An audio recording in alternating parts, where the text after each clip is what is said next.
Today I would like to talk about why you really deserve a break. So let's get to it. Now, your average life expectancy is something like 78.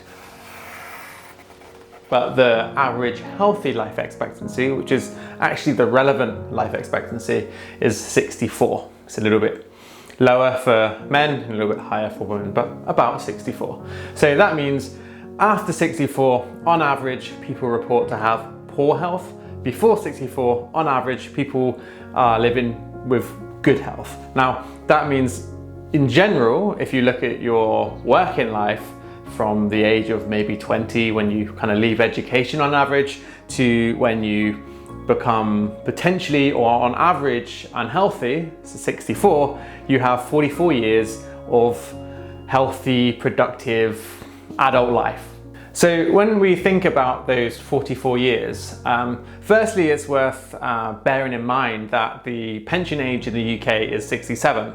So the average person, when they reach pension age, is already in poor health. That means we should really think about the period of time up until we're 64 where we can generally expect to be in good health.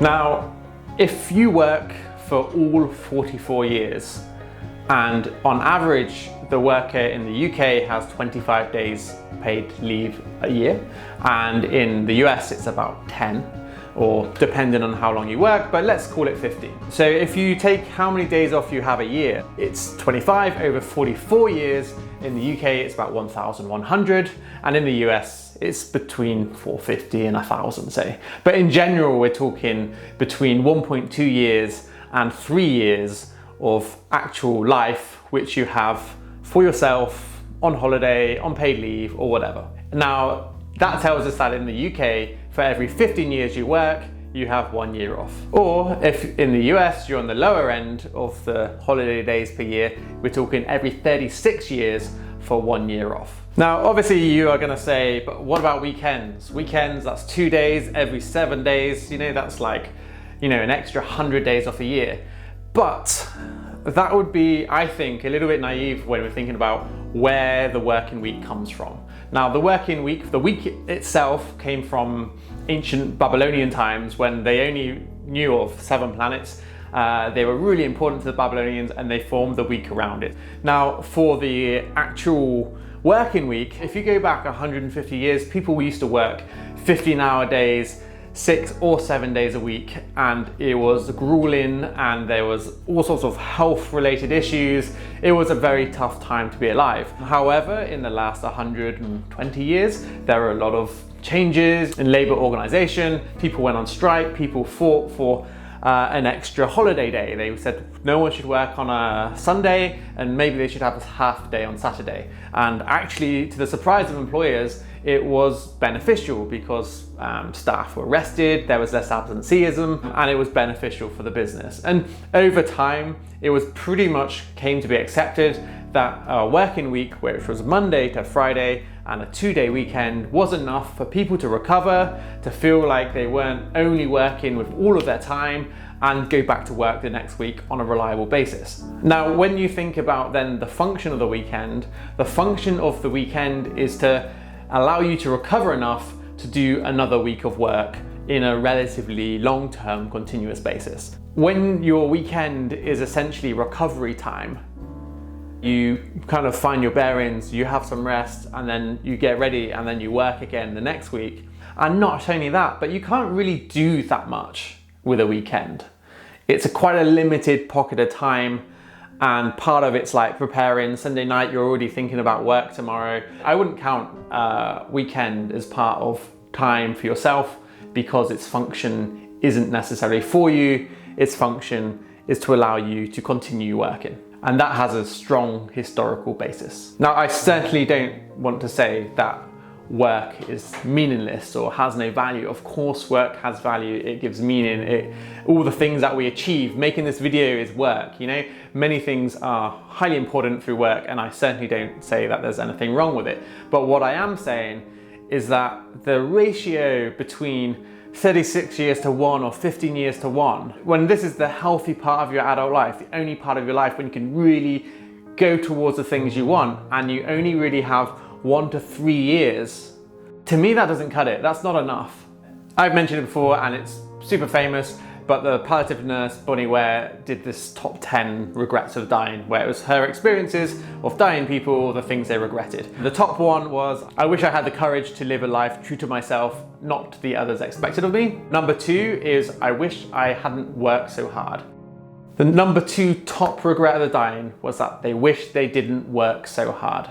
Now, in our lives, we don't know which decisions we make are good decisions or bad decisions, but when you're about to die, you kind of can see it with hindsight, and you can kind of get a relatively good understanding of what was good, what was bad, what you could have done better. And if number 2 for many people who are about to die, if number 2 is they wish they hadn't worked so hard, well, how can we rebalance that? How can we use their entire life, accrued wisdom, and rather than just be like, that's cool, move on with our lives and do nothing, how can we use that to get to the end of our lives and not have that regret?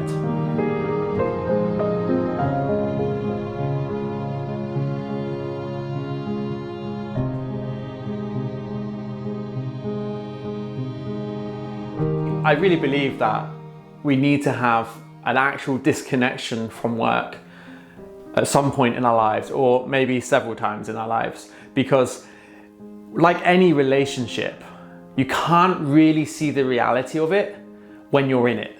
You have to leave, and to leave your relationship and work will mean taking reasonable or significant times off to explore how you feel about life, what you do with your life, explore different projects, whether they are financially orientated or not, just the ability to live life, to do the things that you love, whatever it is important to you, and then you can re-enter the world of work again if you want to. Obviously, to be able to do that is a significant luxury, but it's probably accessible for the majority of people in developed countries. Really, the good news is, if you are able to think alternatively, use alternative living or cheap travel or all of the different ways that you can spend 1 year not working, because usually it costs quite a lot of money to work.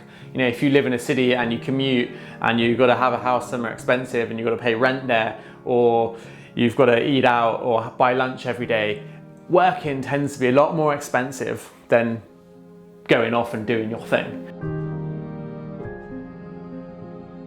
It's a no-brainer, and really, from my personal perspective, the time I've really abstracted myself from work, be it my business or employment, and had significant amounts of time off between 1 month or 6 months, I've been able to get a good understanding of the situations that I'm in.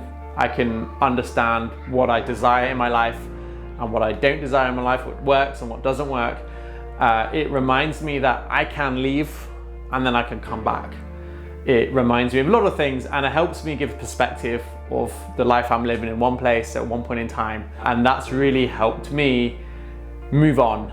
It's helped me develop, it's helped me to choose the life that I want to live by reminding myself that there's many options, and also by actually disconnecting from my relationship with work that I had at that point in time. And not only that, I mean, come on, like 44 years and then 1 to 3 years you get for yourself, that's not enough. Your existence here is not just for work. You shouldn't leave it to the time when on average you are living in poor health to have a break.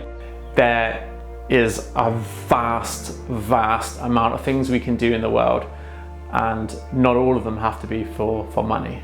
And probably the things that we most value and most enjoy and are most deeply important to us are not for money. So on that note, I want you to really understand that you absolutely deserve a break. And from my perspective, I highly recommend that you take one.